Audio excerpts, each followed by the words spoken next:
What's going on? My name is Ryan, and if you've just stumbled across my YouTube channel because I recently posted some big BMX footage of my new bike here, the Radio Legion 29er, you might be wondering why there's so much skateboard footage on the channel. So for the last 4 years, I've been working on a project called the Ontario Skate Park Tour, and my goal was to travel to every skateboard park in Ontario.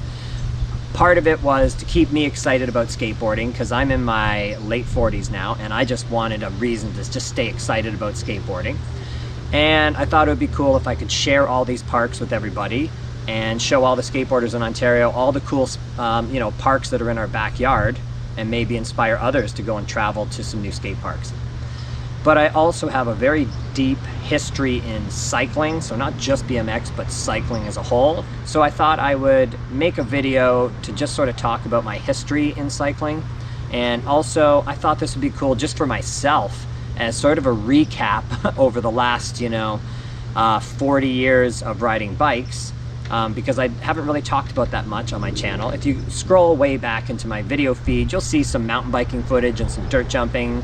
But I thought I would kind of amalgamate everything and just make a pretty cool video talking about my history, where I've come from, and where I'm going to with bikes. So right here are my 3 current bikes that I own. That being said, my NS Bikes Metropolis one over here is up on the chopping block. It is for sale and I've got it posted online. And I'm gonna wait for the right buyer because I know this is worth a good sum of money. I paid a good sum of money for this thing and it served me well, but it's being sold because the frame is just too small for me at this point. So I've talked about this throughout my skateboard videos over the last 2 years, but I developed very severe knee tendonitis and it's been ongoing for almost 3 years, and I've been through every treatment you can imagine, and I've been in physio for the last 2 years. And my knees have gotten better, they're usable again, and I can skateboard again, but I'm prone to this issue now, and I've got to be careful about what I sort of ask my knees to do. So that has led me back into cycling, because cycling's a little easier on my knees. But here's the problem. If I'm riding a very small bike, so like a standard like 20-inch BMX, or even a 26-inch dirt jumper, like this one, I can't actually ride them anymore because I'm sitting so low and there's so much pressure on my knees when I pedal in that position. So I'm fine on my road bike because my seat's so tall, I've got full leg extension, and that doesn't seem to bother my knees. So I put in about 1.5 years on this bike, and my goal was to learn manuals and do some dirt jumping again, and I got pretty far into that goal, but my knees were just outrageous with like tendonitis, pain, and a lot of problems, and it was just, the bike was too small. So although this is probably one of my favorite bikes I've ever owned in my entire life, I've decided to sell this off because it's just not usable for me anymore. The frame size is just too small, so I can't, like, I could use it to dirt jump, but I can't ride it anymore. I can't just cruise down the street. The seat height is too low, the frame is too short, and it's great in terms of it acting like a BMX, but it's not great in terms of rideability. So my first real bike outside of something that had training wheels on it was a BMX bike from Canadian Tire. And I remember back in the day, it didn't even have like brakes. It just came with a coaster brake, and that's what you had. And I just remember my friends and I just ripping down the street and slamming on the coaster brake and just pulling the longest skids that we could do. And I just loved that bike. I could bunny hop a little bit and I really enjoyed it. And actually my very first serious injury was on that bike. I had like a plank of wood on a couple of bricks, and I was using it as a jump, and I sort of came off sideways one time and I wiped out, hit my head, and got my first concussion. And so my first real sports injury was on a BMX bike. And I don't know when I got rid of that bike, but I probably didn't have a bike again until my mid-teens. And at that point, I actually still didn't have a bike. I was riding my dad's mountain bike. So we had a really nice mountain bike for back in the day, had cantilever brakes back then. And that's what I would ride, but I wasn't really riding back then. I mean, I would just, kind of steal my dad's bike if I was going to like a beach party or something. So I rode it around because I didn't have my license at that time, and it just served its purpose as transportation, but I wasn't thinking of myself as like I'm cycling. It was just like I want to get from point A to point B, go to my buddy's house. So that's what I was using through my teen years, and I really didn't have my own bike again until I was in my early 20s. And at that point, I had started living with a BMX rider, and I was also touring in a skateboard show that included BMX. So I really kind of got back into BMX through my roommate and through just touring and hanging out with BMXers a lot more. I got back into BMX. So it's at that point I decided to buy my own bike. I had been borrowing my friends' BMXs and just kind of, messing around a little bit.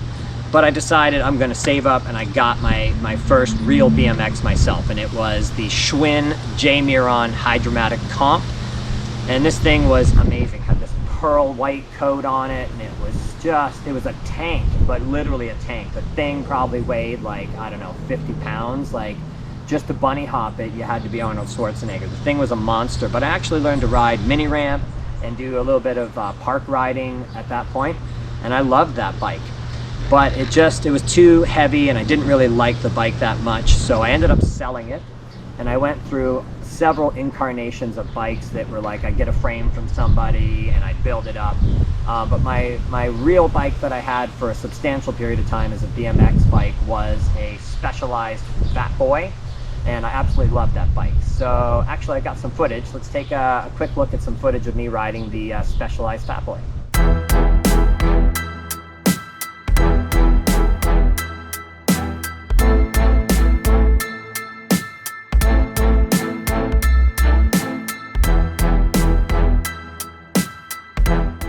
Now, I absolutely loved that bike, but one day my roommate, I was living with this guy named Glenn, who was a hardcore BMX rider, and he came home one day with this bike, and I was like, what the fuck is this thing?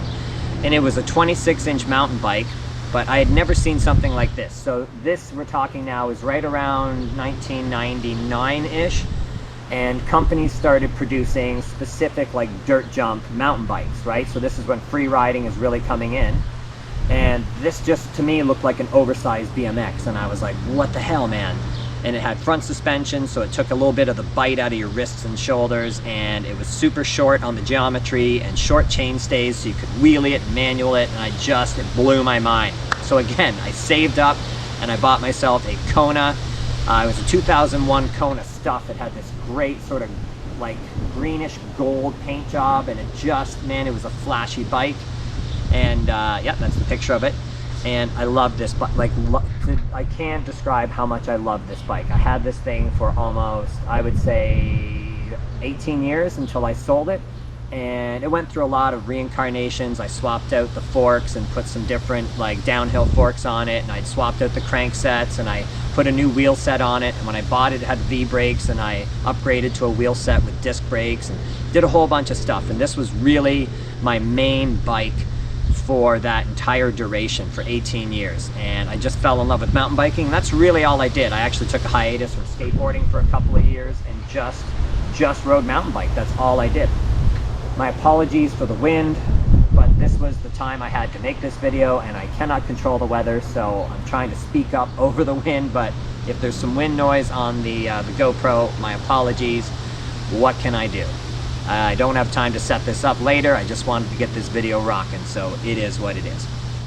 So in around 2010, a buddy of mine was actually selling his dirt jumper, and I bought it up on a good deal and did the same thing.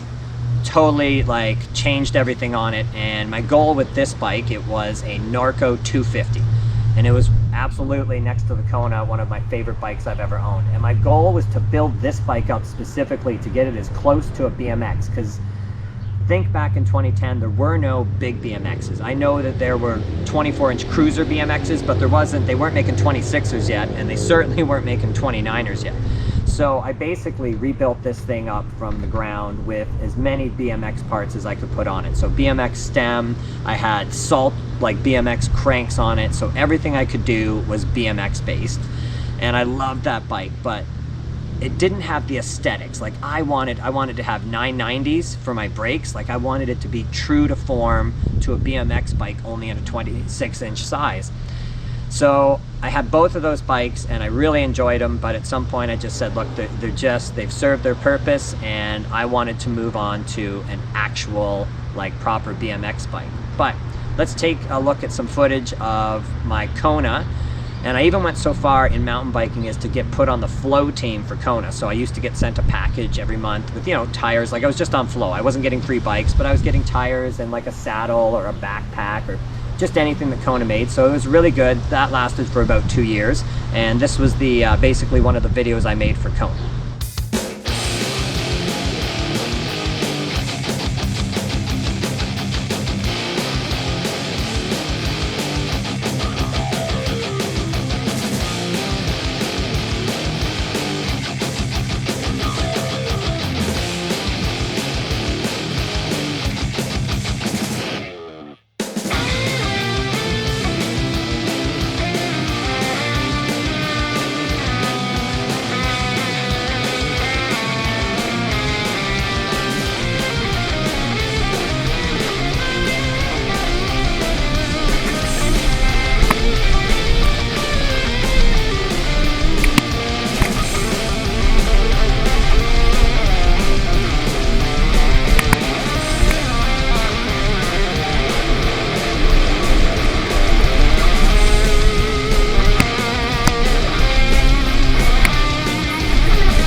Okay, so at the end of the video there, I snuck in some dirt jumping footage from a park in Kitchener, Ontario called Mount Trashmore, because it was built on a dump. And that was the Norco 250 I built up, and that was some dirt jumping I did with that. So, I mean, I was really into the free ride mountain bike scene. I was doing urban riding, and I was doing dirt jumping and park riding, and just loving life on those bikes. At some point, I just decided, you know, this isn't where I want to go with these bikes, so I ended up selling the Norco 250, and I kept my Kona, but I wasn't riding it a lot. And at this point, I actually was taking a hiatus from skateboarding, and I wanted to just try something totally different. And I got into triathlon. So earlier in my life, I was also a runner. I used to race cross country. So I also took swim lessons for like 10 years when I was a kid. So, I mean, swimming was natural, running was natural, and cycling all seemed natural. And when I sort of saw triathlon in the 2012 Olympics in London, I went, whoa, that would be something cool to try. So I decided to get into triathlon. And at the same time, I met my wife, Chris, and she was a road cyclist, and she was actually racing with the team at that point. So she kind of guided me into the world of road cycling. I got my first chamois. Mental note, don't put your underwear on under your chamois. That's what I did the first time. What a rookie move. Right away, my wife was laughing at me. It was, I think, our second date, and I had underwear under my chamois. So the chamois is like the spandex that you wear for cycling, and it's got a little pad in it. So I was really green into road cycling. And after about a year of road cycling with her, I actually ended up getting a job at an outdoor retailer through my mountain biking skills. So I had built up a bunch of bikes, and I had some bike building skills. So this outdoor retailer hired me on, and I worked in the bike department, and I also worked as a bike builder in the shop. So that experience opened me up to worlds of cycling, like types of cycling I had never even been exposed to or thought of or even considered trying.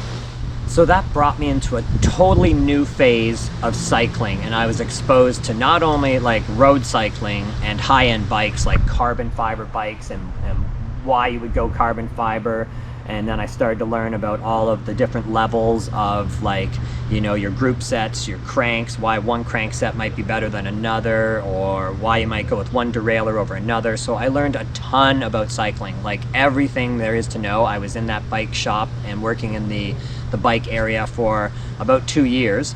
And during that time, I got really experimental, and I just started buying up all kinds of used bikes and rebuilding them and working on them.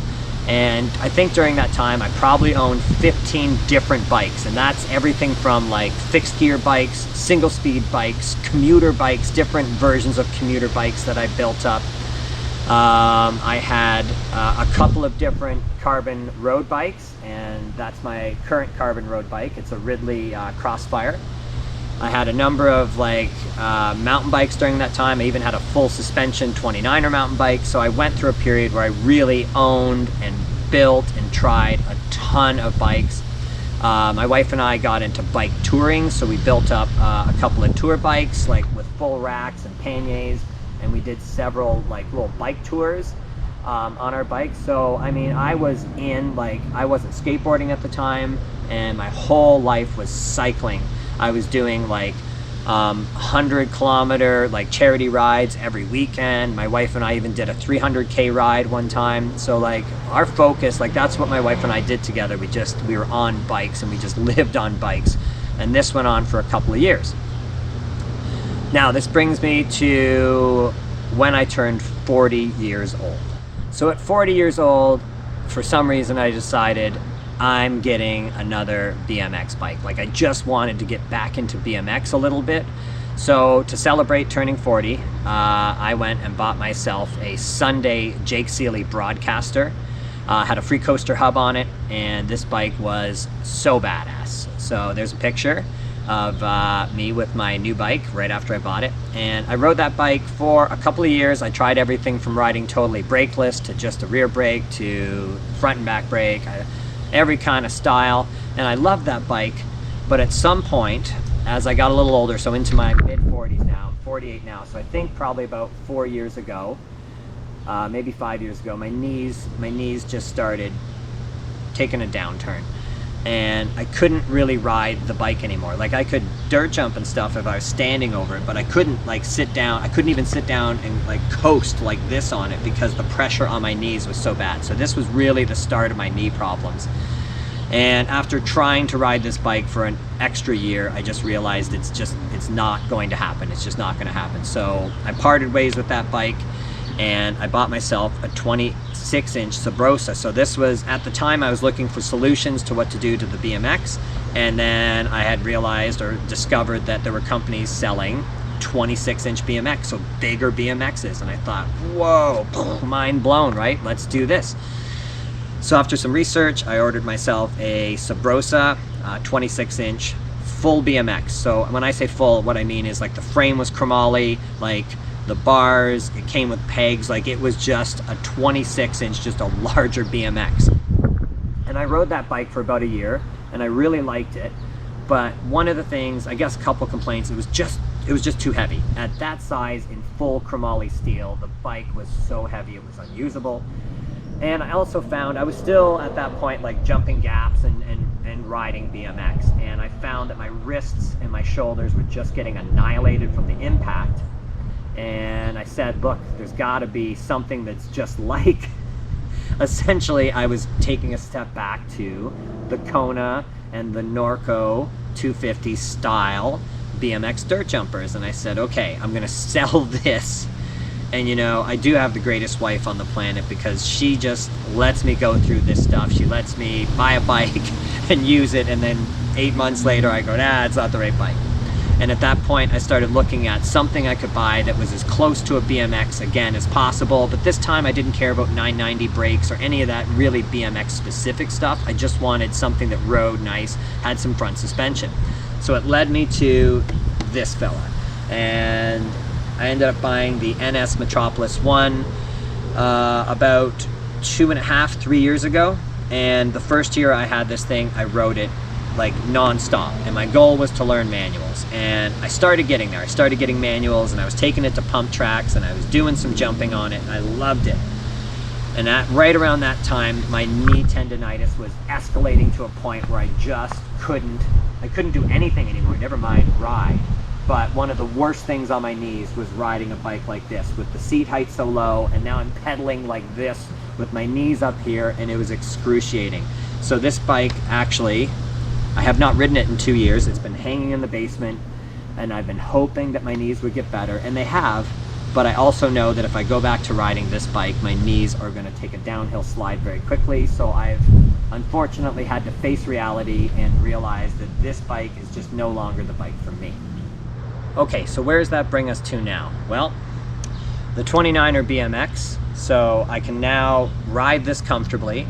The seat height is at a spot where I can ride it with pretty good leg extension, and it doesn't look weird. Like on this, I did have a 350 mil seat post that I bought, and when I rode it comfortably, like let's say I jacked it up, one of the problems was the bike just looked ridiculous. Like there's this super long seat post sticking out, and it just looks stupid. And I think a lot of us, like a lot of the 29er culture I know is all about customization and making the bike look good. And I want the bike to look just as good as it rides. So with this, I can have the seat height up so it's comfortable and it doesn't look weird. I'm going to do a few different things to this, and I'm not going to talk too much about this bike because I plan to make future videos and a lot more 29er content on this channel. So I'll cover this bike more in depth as that goes on. The first thing I'm doing though, I've got some S&M Foo bars coming that are 8-inch versus these 6. So I want the bars taller, because the problem is once you get the seat to a certain height, the bars are almost level with it now, and it doesn't give you that BMX feel. Like when you're cruising on a BMX and you're sitting on it, the seat's down here, the bars are up here, and you feel like you're cruising. And this doesn't have that feel yet because my seat is so high, the bars are level, and I feel like I'm kind of leaning over. So that'll be one change, but I'm going to do some work on this and customize it. So that means once I find the right buyer for this bike, I will have 2 bikes, and that's it. That's the plan now to move forward. I think at its highest I had 10 or 11 bikes at one time, or at least that was the combination between my wife and I. I've probably had more than 30 bikes in my life that I bought, customized, rode for a while, and sold. So I've got a pretty deep history in not only just cycling, but every type of cycling. I've owned every kind of bike. I've worked on every kind of bike, from old 10 speeds all the way up to full carbon bikes like my bike up here. So it'll be my Radio Bike Co. 29er Legion for cruising and playing on and learning wheelies. And then my Ridley up here, which is going to be just my road bike. This is a cross bike. So if you don't know what a cross bike is, basically it's like a combination between a 29er mountain bike and a road bike, right? So it's a full carbon frame and it looks like a road bike, but the frame has wider clearance, so you can get a bigger, knobbier tire if you'd like to put something more aggressive in. So this thing will do everything from single track trail to gravel riding to just road riding. It will do everything I need it to do. It's the jack of all trades, and then this will be the toy to play on. But I did want to make this video to just sort of go into my history of bikes and explain why there's now going to be some 29er footage on my channel. And some people might think I've just taken a left turn and got into cycling or got into these big BMX bikes. But I have been in cycling since I was 6 years old. It's been a huge part of my life, just like a lot of us. Everybody's got a bike, but I mean, I've really spent a lot of time in the saddle of a bike, doing everything from touring to road riding to charity rides to dirt jumping to bull riding, even some vert riding on BMX. So that's going to be the channel going forward. There'll always be some skateboard content, but now there's going to be a mix of skateboard and big BMX content. Alright, and last but not least, I think some of the other things I'll put in. So I'm not really sure what the videos will look like going forward. I'm certainly going to make a video every time I customize something on this. I'm planning to do sort of a progression of wheelies. So I'll get some footage of where I'm at now with wheelies, which is essentially 4 pedals. And where I can get to hopefully by the end of just this summer. It's July now, and I'm hoping before winter hits here in Ontario, Canada, that I'm doing some wheelies, and I'll show you some progression. And then I'm also going to have some skateboarding in the channel, and I'm also going to share some of my expertise, if you will. So because I've worked on so many types of bikes, and I've worked in bike shops, and I've been around the industry, I'll also share Some of the little tips and tricks and things, I may talk about different components and why certain things are better than other things or what their uses are. So I don't really know where exactly the videos will flow. I'll let that sort of happen organically. But again, I just wanted to say that, you know, now I'm a skateboarder and a cyclist overall. I don't even want to say a BMX rider because I'm a cyclist. I ride anything. You give me something with 2 wheels or 4 wheels and I am on that shit for sure. So hopefully you'll join me through this journey. If you came here for just big BMX footage, there'll be lots of content coming out in the future. Maybe you'll like some of the skateboard footage too. But that's where the channel's gonna go. Hey, it's my channel, and I'll take it wherever I damn well please. All right, guys, I'll see you in the next video.